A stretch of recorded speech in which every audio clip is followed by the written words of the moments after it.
receptis saltaribus moniti, et divina institutione formati, audemus dicere. Bonjour à tous et toutes. Suite à la première vidéo que j'ai réalisée à ce sujet, j'ai préféré réaliser une deuxième partie dont vous trouverez le lien de la première dans la description. Bien entendu, je vous conseille d'abord de visionner la première partie avant d'écouter celle-ci si vous ne l'avez pas déjà fait. J'ai souhaité compléter cette vidéo avec plus de détails et de développement sur le constat de l'absence de sacerdoce en islam, qui représente à la fois une rupture majeure avec les traditions bibliques.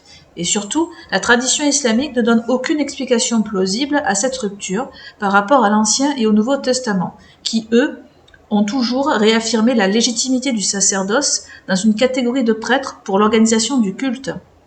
Le sacerdoce représente la présence vivante de Dieu, et logiquement son absence nous fait poser la question de la véracité de cette religion, surtout qui se prétend l'héritière des anciennes révélations bibliques et affirme les corriger de ces soi-disant erreurs et falsifications.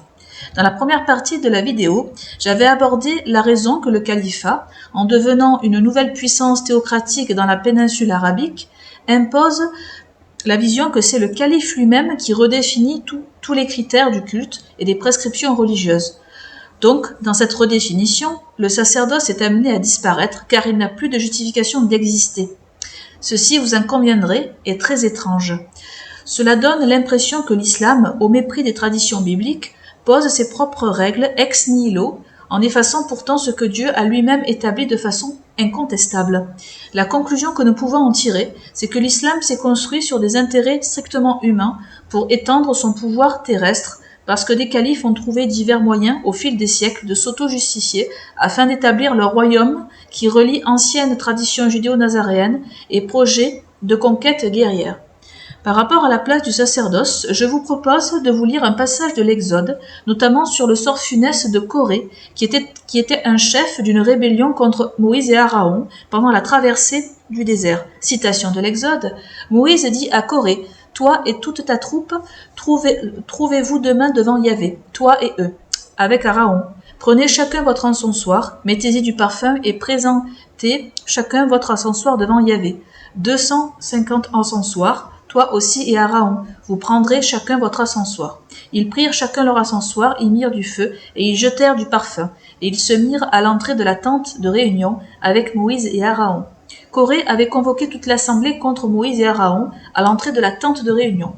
Alors la gloire de Yahvé apparut à toute l'assemblée, et Yahvé parla à Moïse et à Aaron en disant « Séparez-vous du milieu de cette assemblée, et je les consumerai en un instant. » Et ils tombèrent sur leur visage et dirent « Ô Dieu, Dieu des esprits de toute chair, un seul homme a péché, et tu t'irriterais contre toute l'assemblée. » Yahvé parla à Moïse en disant « Parle à l'assemblée et dit « Écartez-vous tout alentour de la demeure de Coré, de Dathan et d'Abiron. » Moïse se leva et alla vers Dathan et Abiron, et des anciens d'Israël allèrent après lui. Il parla à l'assemblée en disant « Éloignez-vous des tentes de ces méchants hommes, et ne touchez à rien de ce qui leur appartient, de peur que vous ne périssiez, enveloppés dans tous leurs péchés. » Ils s'écartèrent tout alentour de la demeure de Coré, de Dathan et d'Abiron. Alors Dathan et Abiron, étant sortis, se tinrent à l'entrée de leur tente, avec leurs femmes, leurs fils et leurs petits-enfants. Moïse dit « Vous connaîtrez à ceci que Yahvé m'a envoyé pour faire toutes ces œuvres, et que je n'agis pas de moi-même. Si ces gens meurent comme meurent tous les hommes, et si leur sort est celui de tous les hommes, ce n'est pas Yahvé qui m'a envoyé. Mais si Yahvé fait une chose inouïe, si la terre ouvre sa bouche et les engloutit, eux et tout ce qui leur appartient, et qu'ils descendent vivants dans le séjour des morts, vous saurez que ces gens ont méprisé Yahvé. » Comme il achevait de prononcer toutes ces paroles, le sol était sous eux se fendit. La terre ouvrit sa bouche et les engloutit, et eux leurs familles, avec tous les gens de Coré et tous leurs biens. Ils descendirent vivants dans le séjour des morts, eux et tout ce qui leur appartenait. Et la terre les recouvrit, et ils disparurent du milieu de l'assemblée. Tout Israël qui était autour d'eux s'enfuit à leurs cris. Et ils disaient « Fuyons de peur que la terre ne nous engloutisse. » Un feu sortit d'auprès de Yahvé et consuma les 250 hommes qui offraient le parfum. Je vous ai lu tout ce passage par rapport à non seulement à la légitimité du sacerdoce, mais en plus avec de telles règles que de les transgresser constitue une faute très grave. Non seulement le sacerdoce revient à être le privilège d'une catégorie, la tribu de Lévi, et si une contestation de ce privilège accordé par Dieu survient parmi les Hébreux eux-mêmes, des châtiments ont existé pour les pécheurs. Un Hébreu, qui n'était pas de la tribu de Lévi, ne pouvait pas participer au sacerdoce en aucune manière, sans encourir une punition divine. Maintenant, nous allons citer le Nouveau Testament, qui reprend les caractéristiques du sacerdoce hébraïque sur l'imposition des mains et l'usage de l'onction qui se pratique en versant de l'huile parfumée sur la tête d'une personne ou sur un objet afin de les sanctifier ou les consacrer à Dieu par ce geste cérémoniel. Citation de l'épître de Saint Jacques. Surtout, mes frères, ne jurez ni par le ciel, ni par la terre, ni par quelque autre serment, mais que votre oui soit oui, que votre non soit non, afin que vous ne tombiez pas sous le coup du jugement.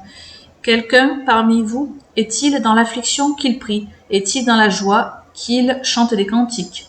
Quelqu'un parmi vous est-il malade, qu'il appelle les prêtres de l'Église et que ceux-ci prient sur lui en loignant d'huile au nom du Seigneur. Citation de Saint Paul aux Hébreux. Il dit au Fils, ton trône, ô Dieu, est éternel, le sceptre de ta royauté est un sceptre de droiture. Tu as aimé la justice et haï l'iniquité. C'est pourquoi, ô Dieu, ton Dieu t'a oint d'une huile d'allégresse au-dessus de tous tes compagnons. Citation des Actes des Apôtres. Les apôtres qui étaient à Jérusalem, ayant appris que la Samarie avait reçu la parole de Dieu, y envoyèrent Pierre et Jean. Ceux-ci, arrivés chez les Samaritains, prièrent pour eux, afin qu'ils reçussent le Saint-Esprit, car il n'était pas encore descendu sur eux, sur aucun d'eux. Ils avaient seulement été baptisés au nom du Seigneur Jésus. Alors Pierre et Jean leur imposèrent les mains et ils reçurent le Saint-Esprit. Avant de terminer cette vidéo, je vais vous mentionner la différence entre le prêtre et l'imam. Car pour certains esprits, il y a cette idée reçue que ce serait une sorte d'équivalent par rapport à la gestion du culte local. Or, justement,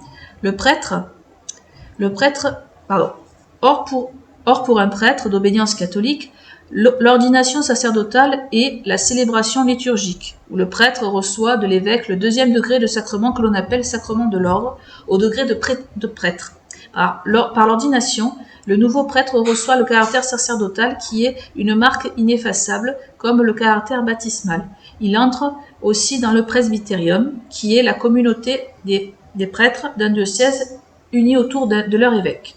L'Église catholique a toujours fait la distinction entre le statut du clerc et du laïc, surtout avant les réformes Vatican II. Un simple clerc ne peut pas célébrer l'Eucharistie par exemple, même s'il est savant dans les Saintes Écritures. Pour le cas de l'imam, je vous affiche à l'écran deux définitions. C'est surtout la deuxième définition que je vous lis, musulman capable de diriger la prière communautaire dans une mosquée. Donc ce deuxième sens, c'est le plus important, car pour diriger la prière, il faut bien entendu posséder une certaine connaissance pour mener à bien cette mission. Cependant, tout musulman peut devenir imam à partir du moment où il maîtrise les compétences requises. Donc il n'est nullement question du sacerdoce, qui n'est pas une condition sur l'organisation du culte. Voici les qualités de l'imam qu'en a donné Ibn Khaldoun, qui est un célèbre penseur musulman du XIVe siècle, et dont le 5e point est plus ou moins discuté. Donc premièrement, avoir le savoir, être intègre, avoir les compétences requises, par exemple la hardiesse d'appliquer les peines requises, être exempt de tout défaut physique ou maladie affectant ses sens, être de descendance quréchite. Voilà. Donc ça, vous avez vu, donc c'est le livre des exemples. Ce même Ibn Khaldoun considère qu'au départ, la notion de califat et d'imama se confondaient. Citation de son livre, le livre des exemples, le califat est le substitut du législateur pour la garde de la religion et le gouvernement des affaires d'ici-bas sur un fondement religieux. C'est pourquoi on appelle cette fonction califat ou imama. C'est maintenant la fin de cette vidéo. Je vous remercie par avance de toujours faire preuve de courtoisie dans les commentaires et de ne pas hésiter, bien sûr, à partager et à liker. Soyez bénis. Au revoir.